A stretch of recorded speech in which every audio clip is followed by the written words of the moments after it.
Okay, how are everybody? This is Edwin More, RVP, Regional Vice President for Region 7 from Society Hispanic Professional Engineer. Today we have a call with the presidents and regional leaders from Region 7 to talk about Regional Vice President for Region 7 from Society Hispanic Professional Engineer. Today we have a call with the presidents and regional leaders from Region 7 to talk about Regional Vice President for Region 7 from Society Hispanic Professional Engineer. Today we have a call. Can you hear me now? Yes. Yes, we can hear you. Okay, perfect. I got an echo. Yes. Okay, so now let me see if I can see Jimmy and introduce Jimmy Galvez from LA.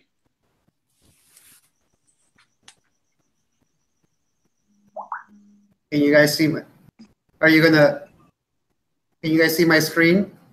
Yes. Well, Okay.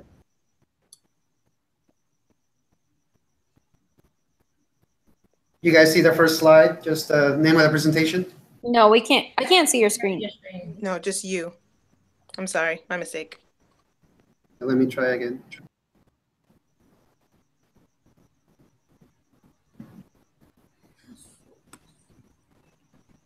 Yep. No, I can see it. What about now? Yep. Ship best practices. Okay, perfect.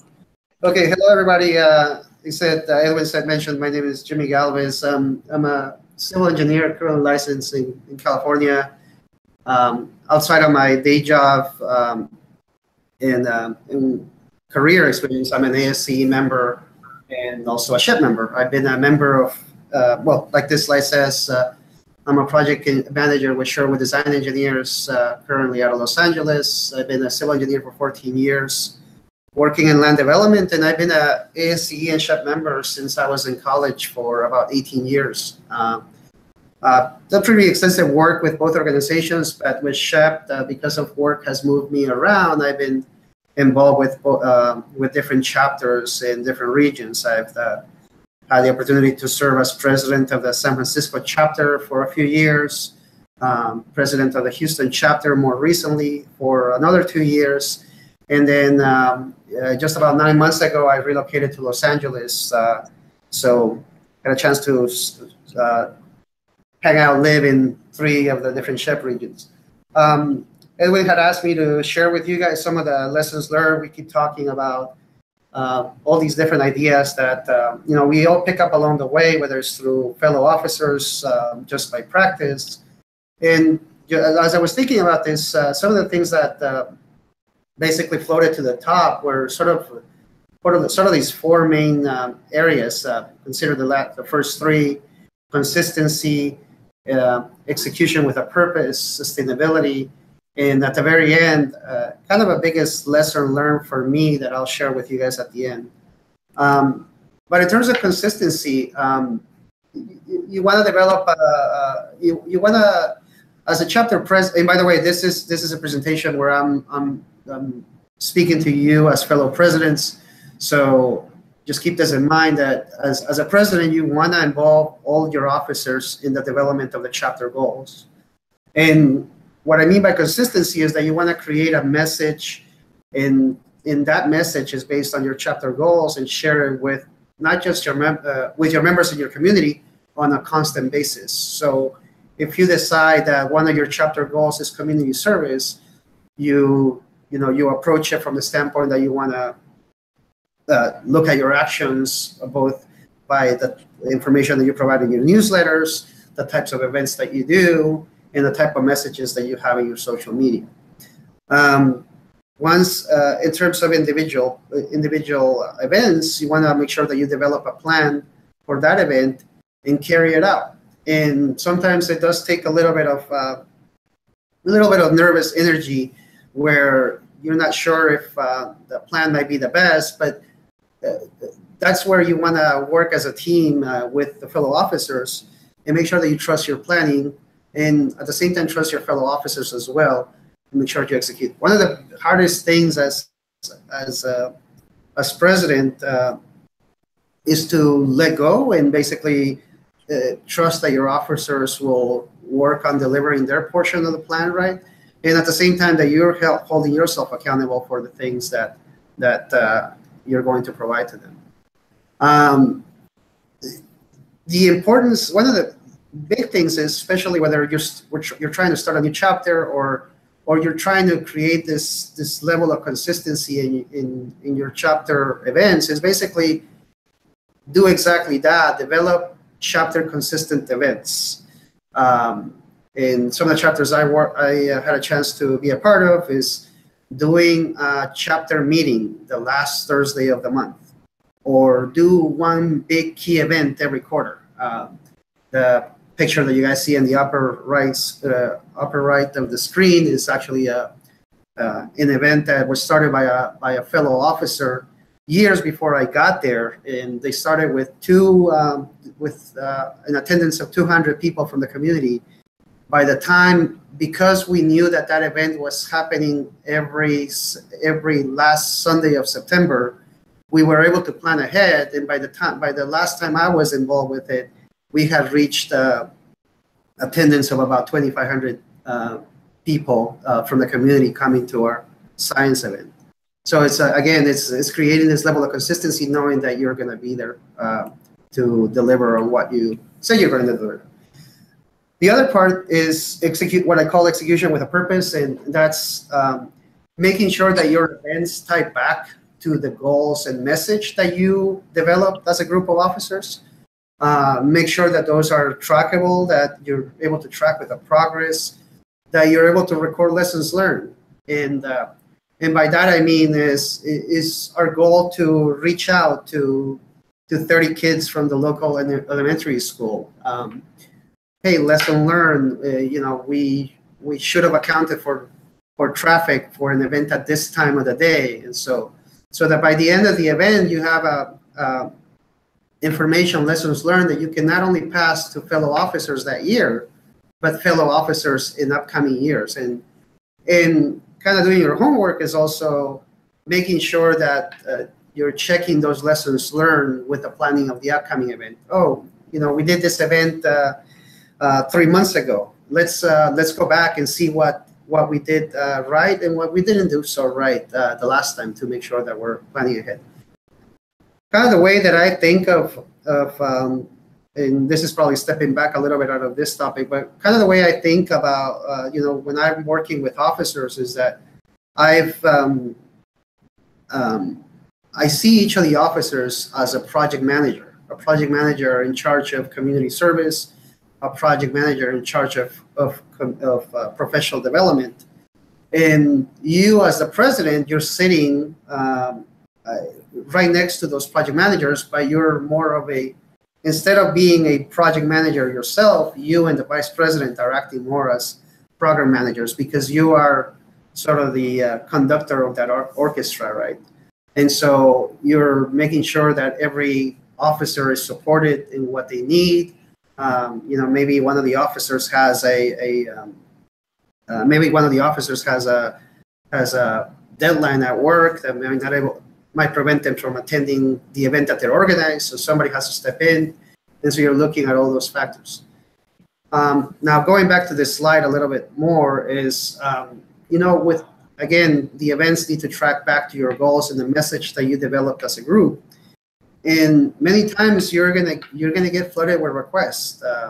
I had a chance to work with the Houston chapter, and I was amazed that aside from the Texas Bay Area chapter that was active at one point, in the greater Houston area, there was only one SHPE professional chapter. The Houston area, for those that you have not been there, it's a very widespread area. So in population and in spread, there could be 3 or 4 chapters easily in that area. But what I'm getting at is, as a single chapter in the major metropolitan area, you're going to get a lot of requests. And sometimes you do have to say no, because it might not align with the goals that you set, or you might just say no because you don't have the manpower to deliver. And so it's exploring, then at that point you begin to explore different ways of approaching those requests in the future. And a lot of times simple is better. Sometimes we, as engineers, as scientists, we think about these different metrics that we want to collect, these different trackers or spreadsheets that we want to keep track of everything, or we want to do, let's say, 5 activities at a single event. Especially when you're building starting to build or ramp up the activities of a chapter, start simple and get those first couple of activities right. As you continue to grow, you begin to ramp up your effort. And then the third item is, I think of it as sustainability. A few things. As a president, you want to look for a mentor. That mentor can be past officers of your chapter. It could be senior members of your chapter. When I arrived at the San Francisco area, I got a lot of mentorship, a lot of insight from senior SHPE members that were active in their day, and they were still paid members of the chapter, but they just had pulled away from being active because their responsibilities had changed, the focus in their lives had changed, but they were there to provide a lot of feedback and a lot of support in other ways. And sometimes you might have to look a little bit broader, with a broader view, maybe other presidents in your region, or even throughout the country. So as a president, you want to make that person, you want to think of finding that person that you can bounce ideas off of. The other thing is sort of this exit strategy. And what I mean by exit strategy is begin looking for your replacement on your day one as presidency. Not because you're going to flake and walk away, or because you're not committed. No, it has everything to do with the fact that life happens, and life can happen in the way of, 6 months down the line, your 6 months down the line, your company asks you to relocate to another city, or they give you a different assignment, or maybe you're a president for a year and then you don't want to run again for president because of other commitments, and so you want to think about it from that aspect. And then along those lines, just like you as a president look for that mentor outside of your group, also look for mentorship of your officers from day one. One of the things I've always liked to do is that as soon as I found out who the new officers were, is literally sit down and have coffee with each of the new officers to hear them out as to what were their goals, what are the things that they wanted to get out of the position, what was their vision. You find out that the people are going to provide you with a certain level of information when they're one-on-one versus when they're sitting as a group. And so it's an opportunity for you to bond with each of the individual officers. And it also doesn't have to be just coffee. It can be, hey, let's go for a run, and after a run, let's talk about this, or let's go enjoy the new restaurant, and so on, right? Along the lines of sustainability, also thinking of the future of the chapter is also membership, and finding ways to, whenever possible, to make members part of your event planning. You always see that the group of devoted members that are always there to help, and sometimes they feel that they might not be ready to step into a leadership position, but if you ask them for help, they're ready to help. And so, something as simple as, hey, I'm planning this event. I noticed that you've been at the last 2 community service events or at the last 2 professional development events. What if you help me line up the food for the meeting, or line up a venue for the meeting, right? You're empowering those individuals to be part of the event, and they would be very likely to attend that event because they want to see the success, because it was part of they were involved in the process. And little by little, you begin to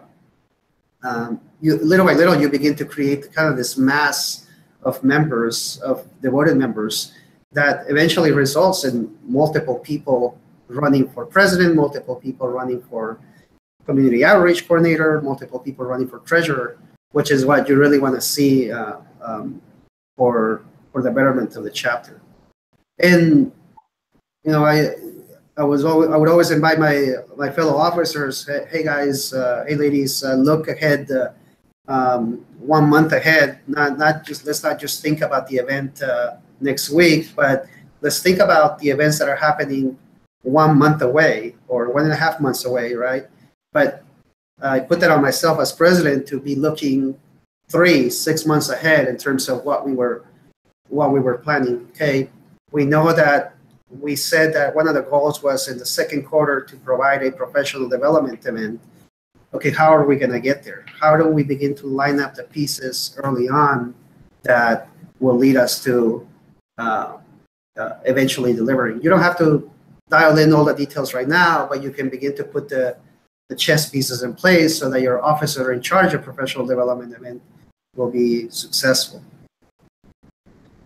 And then comes the biggest lesson learned that I had as president is to literally leave your ego at the door, and with that comes this ability to work towards becoming aware and relate. One of my two favorite words in the English language is this word called perspicacity, which really means to be able to put yourself in other shoes and basically understand sort of where they're coming from, be able to relate to what's happening, whether it's a fellow chapter officer, maybe your vice president is feeling a little stressed out at an event, and when you actually sit in their shoes, you realize, wait a minute, their stressor is not the actual event. The stressor is maybe a hard deadline that's coming from work or from other sources, right? Sometimes it can be personal. And this is, something that I continue to work even until today is practice self-control, including our emotions. Shep tends to bring the passion in all of us and everything that we do. We do it for a reason, for great reasons, but understanding ourselves and be able to control our emotions at time and not take things personal. There's definitely a right way of approaching things, and that should always be considered. But practice that with your officers. Learn to diffuse situations that might be stressful. You working as a chapter board, and there's this thing about capitalizing on passion and drive of individuals. One of the reasons why I tend to look at the bigger picture in kind of at the beginning of the year when I find out who the new officers are is I start looking at who is that individual that is passionate about professional development? Who is that individual that's passionate about leadership development? And you begin to work as a team to basically align everyone with each other and saying, help me be the lead of this event, of this initiative, so that we can be more successful as a group. And all these items combined basically result in working on your emotional intelligence, which I was just recently asked. One of the things that I wish somebody would have told me to be key. I'm sorry. Somebody recently asked me, what is the one thing that you wish you would have worked on or you knew about working in project management is, and I responded, I wish somebody would tell me more about emotional intelligence. And what does it mean to be able to control your emotions? What does it mean to work with people more so as a team? And now it becomes a little easier for me. I continue to work on it, but it's about creating a safe space in your officer board where you can interchange ideas without being concerned that your idea might not be seen as a good one, and so on, right? And we do this all the time, where we interact between what we do at SHPE and what we do at work. One of the big things I do is any lessons, any kind of. Somebody mentioned it actually the other day. It's like if I for some reason make a mistake in the planning of something at SHPE, maybe we don't have the number of people that we were hoping to have at an event.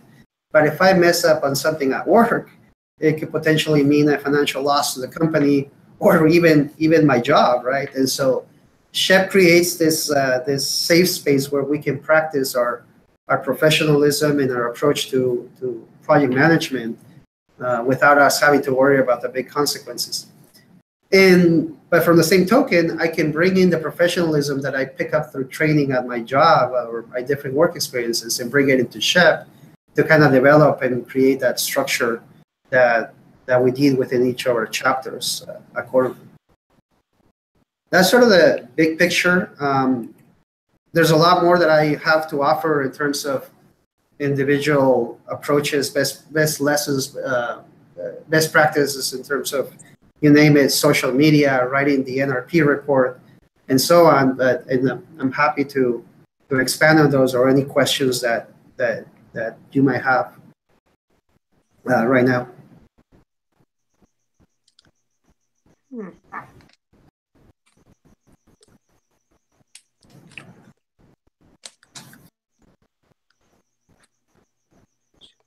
Any questions? Actually, I took notes. I'm trying to see if I can find something to ask. But I asked a lot the other day.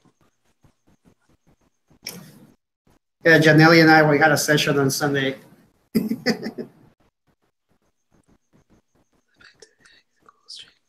Okay, so I guess for me, since I'm fresh off the bat, I've never done any of this before, really. And it's been a long time since I've been organizing any type of event. Professional-wise, I know professional development is something that you're saying is that I'm learning that's a key thing that a lot of professionals want. Can you remember back when you first started doing SHPE on the professional level, what were maybe the top 3 things you gained most from being a professional member?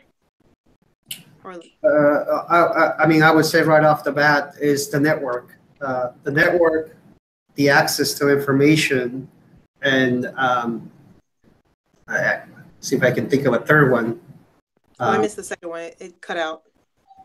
I said the network, and the second one was the access to information, and I would say the third one is exactly that, creating that safe space where you can practice, say, your elevator speech for a future job. I always tell this story that when I first graduated from school, I went to my first SHPE meeting in San Francisco, and I met an individual from East Bay Mud, which is the local water purveyor, and I ran into him within my first meeting in San Francisco, and then a couple of months later, or a month later, I get my boss at my new first job out of college asked me, "Hey Jimmy, I need you to do this research. I need you to do this research. Are you up to it?" I say, "Absolutely." It's like, "How much?" He's like, "It's gonna take you a while, but I just want you to research these details." And I go, and then when I looked at it, it was actually the same utility purveyor where I had met that member from. And I said, "Wait a minute, let me give him a call and see if he can direct me in the right put me in the right direction." I actually reached out to him, and I say within a matter of 15-20 minutes, he had forwarded me the information I was supposed to research. It sent it to me via email. I go to my boss and I said, "Here, I have the information that you requested." He's like, "What do you mean you have it? It was supposed to take you about 2 weeks." So, so it's this access to this network of professionals, not just in your city, but throughout the country. I mentioned at the beginning also that I moved around, and I would say one of the reasons why I've never gotten homesick, or I mean, aside from the fact that I like to think of myself as being a little bit more flexible, is this ability to reach out to SHPE members in any city that I have. And so I have this constant network, even if it's members that I've never met, but say, "Hey, let me reach out to you for what's the lay of the land in this new city," and so on. So to me, network has been the biggest item. Okay. Thank you for sharing and your presentation. Yeah.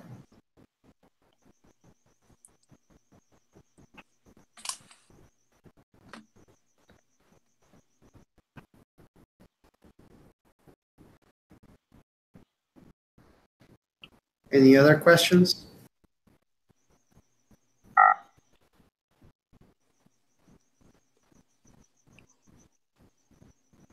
No more questions?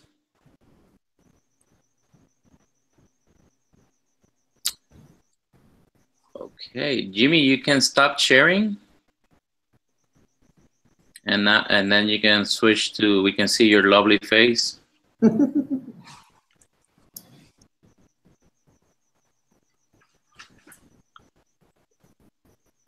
Okay, perfect. So if anybody else doesn't have a question, I think we can conclude the broadcasting. Do not leave the call yet. So thank you.